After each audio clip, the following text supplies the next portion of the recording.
LinkedIn Echo Chamber. This is ML's Like Teen Spirit. Today we have Neil with us. Neil, how are you doing? Hello, how are we?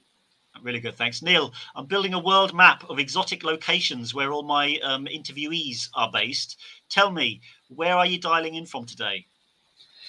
Essex, England. Essex, East Anglia. Yep. Neil, the same part of the world as me. Yep. East Anglia. Yeah, you're a Suffolk boy, if I remember. Correct. East Anglia, data fanatic, beer drinking, heavy metal listening. Neil, we could be brothers. Yeah. We share a lot of similarities. Welcome. Look, thank you for the support and thank you for joining us. Neil, we're going to do an interview today, and I contacted you to say, hey, Neil, I want you to talk about this, which was something that you'd done in your prior career to what you're doing today. But you said, actually, John, I just want to talk about my own topic. So that saved me a load of work. We're going to talk today about really how to have and forge a career in data science, even if that's not necessarily your background. So thank you for coming up with the idea. Before we dive into it, I would like you to introduce yourself to everybody, though. So could you take 60 seconds, starting from the day you were born through to today, actually just your work history, Neil, just what you've been doing and where you've been doing it, please. No, that's absolutely fine. So, as you know, Neil Powling, Essex boy, born in Southend, so from the deepest parts of Essex. Worked in data for about 20 years, spent 15 of those or so in the public sector. Started off working for my local authority, so working for Essex County Council. First of all, doing data for schools and then moving into data for social care with a view to improving outcomes for children. So worked very heavily with KPIs, process improvement, etc. After about 12 years or so doing that, went to work in the social investment sector for a while as head of business intelligence before joining Ofsted for 2.5 years as senior data scientist in the social care analysis team. After that, I then joined Eurostar, so moving from one public sector to private sector as the strategic operational data manager, and have gone through various restructures and reforms. As you know, we're currently merging with our continental cousins in what was Thalys. And so I am now responsible for managing and owning all of our operational data, operational in the sense of delivering services to customers. So again, focusing very much on outcomes, involving trains, rolling stock, stations, that sort of thing, but also with a fairly heavy AI and data science component, specifically to how can we improve services. So I work in the performance and operational excellence direction, where we are using data in order to manage our KPIs, improve our services, making sure we have the right processes at the right times, and we're able to deliver those outcomes for customers. Great. So Neil, I want you to start with this one, seeing it was your idea. So, Sure. I will just set you up by saying you wanted to talk about how to have a career in data science as a non-data science with a non-data science background.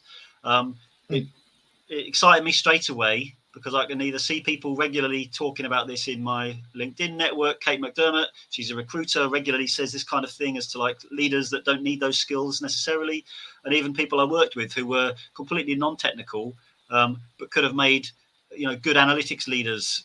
Laura Yates Volvo is someone I always talk to about this. So shout out to those two. But I'd like you to start us off then, Neil. Where did you want to begin with this discussion? Well, I mean, I think because my background is not a traditional data science or data background. So for full disclosure, I do not have a degree in statistics, do not have a degree in computer science. I've not studied mathematics to an advanced level. I'm a historian. I'm a trained historian. I've got a postgraduate degree in history from the University of Kent. I've got my bachelor's from the University of London. I've studied Roman history. My master's was on the history of rock music and protest. How did I end up here, like using data to do things? And actually, I think that there is a lot of value to be had from people that do not have traditional computer science or mathematics backgrounds.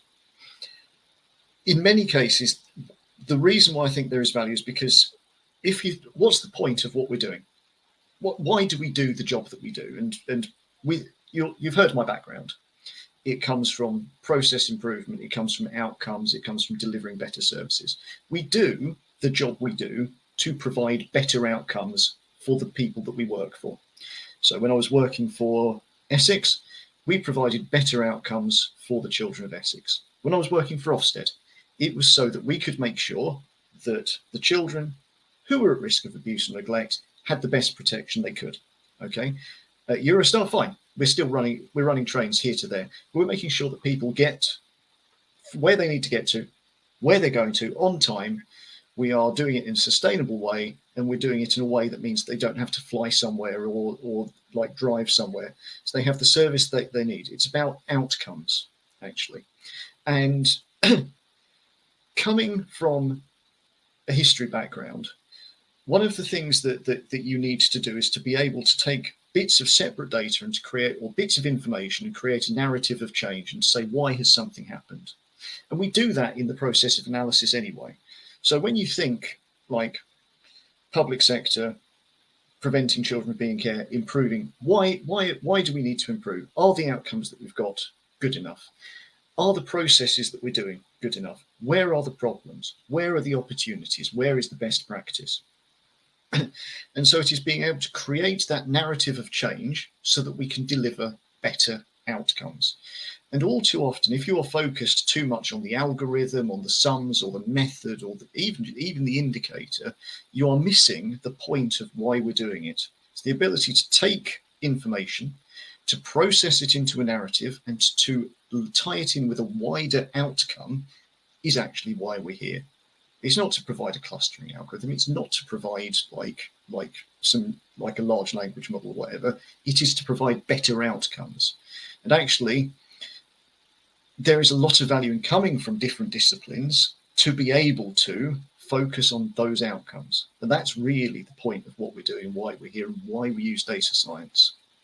I got into data science because it allowed me to get better insights and to get better outcomes. It is a means to an end.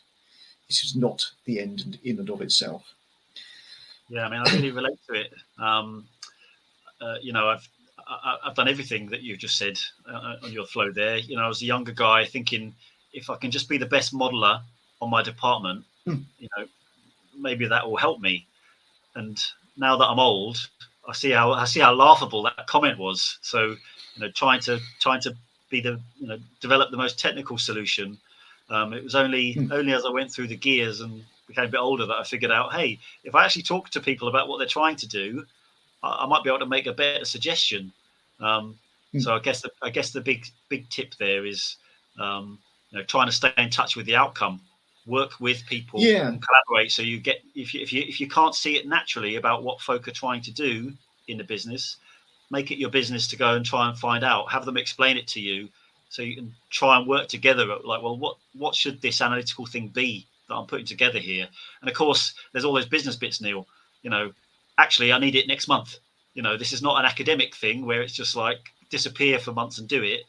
Work stuff is always time bound. So you get this new challenge of have to collaborate, but it's under a time pressure of some kind. And there's some other interested parties. So it comes to life that way. Yeah, and I think the key thing here is that your professional background might not be in data science, but that doesn't mean that you cannot add the value by focusing on those outcomes. So the point here is that the history degree that I did allowed me to take bits of information from across a very complex system and synthesize them together into a narrative, which then allows us to focus on the outcome. And one of the things that's been in common across both the public sector work I've done and on the railways is they're both incredibly complex systems where people are laser focused on one tiny little part. But it's my professional background and training that allows me to see all of these things, and it's the data science that allows me to see the links between them and to prove the links between them. So your professional background should not be a barrier. In many cases, that allows you to do something that professionally trained data scientists, so to speak, or people with that maths or statistics or computer science background might not be able to do, or might not have the training to do. It's about being able to see why you are doing it and to be able to provide that narrative and that value in order to create change. So the outcome orientation is important. Seeing the bigger picture, trying to see the bigger picture, so you know what you're doing and why is important.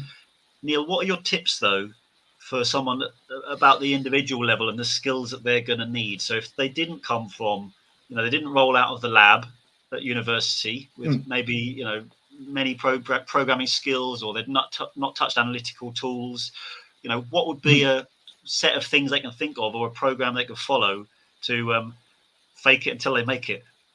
Well, I mean, the first thing, the most important thing, I think, is to understand how data works. So as you know, data is. I'm not saying data is like a spreadsheet, because I mean, if you've listened to me for more than about 20 minutes, you'll know my absolute visceral hatred of Excel and other spreadsheets. But if you think that, like, data is like rows and columns, and you join tables together. So thinking about how data works, understanding data as a concept and how data relates to one another, and to be able to make those joins, that's absolutely fundamental to our profession.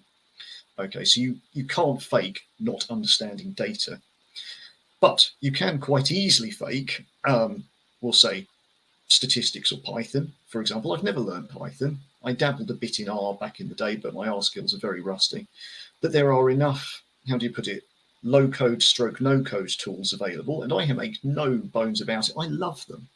Okay, I don't know Python, but I can stick together a workflow in one of the no-code tools that I use, and that will produce exactly the same output using exactly the same framework, but I've never had to write a line of code in it at all. So understanding the coding isn't necessarily the problem. It's understanding how data works and the steps that you have to go through in order to achieve the outcome that you want. Again, understanding algorithms and model building, random forests, or that sort of stuff. Again, I am never going to know what the mathematical equation for random forests is. However, I do know what you put in, and I am able to interpret what you get out. And so you are able to then think about it in terms of concepts, think conceptually. Okay, so you understand how data works, you can understand the concepts of the models that you are trying to apply, and then you have to understand the process of what it is you are trying to get out of it. And this is kind of like basic process work. This applies to like understanding how checkouts work in a supermarket. You have to be aware of what does good look like, what is an appropriate set of models, what is an appropriate set of indicators, for example, to demonstrate success. What are the false positives or false negatives that may occur? So what are the logical flaws in what you're trying to achieve? You can have the cleverest algorithm available, but if you haven't thought about why it might produce false positives or false negatives, etc., then it's going to be just as inaccurate, I think. So it is about being able to focus on the outcome, focus on the process of getting things through, and you don't have to worry too much about being able to describe the actual formulas. What you have to do is to be able to explain the model and why it has produced the things that it has. So, for example, when you are producing an analysis of what, like a clustering sort of analysis, you have to be able to say, right, these clusters are here because they share these characteristics. Those clusters are there because they share those characteristics. You have to be able to explain your model in ways that make sense to the audience.